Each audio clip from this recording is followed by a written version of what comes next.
Hi everyone, today we are diving into a very specific production detail from Undercover Miss Hong that reveals a lot about Park Shin-hye's mindset during filming.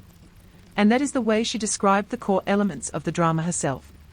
In production interviews, she identified three key aspects she focused on: comedy, ensemble acting, and warmth, which is interesting because it shows that she did not approach the project primarily as a crime investigation or disguise story, but as something that needed emotional balance and human connection. This perspective explains why her performance feels different from a typical undercover narrative.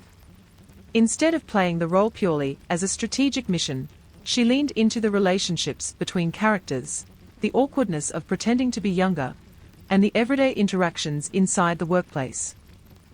That decision changes the tone of the entire drama, because it prevents the story from becoming too cold or procedural, even though the central plot involves financial corruption and hidden agendas.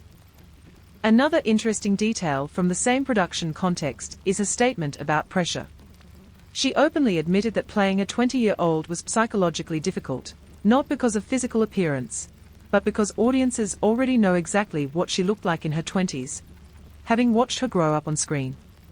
That creates a unique constraint where the performance cannot rely on illusion alone.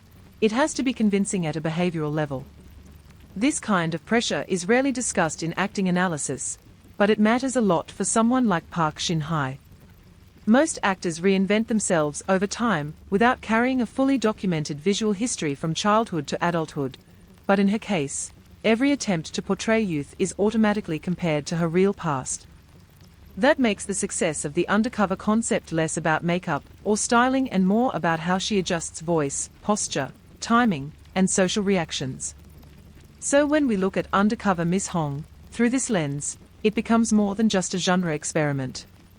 It becomes a study of how an actress with a long public history can still manipulate perception on screen, and that raises an interesting question: does having such a visible past limit transformation?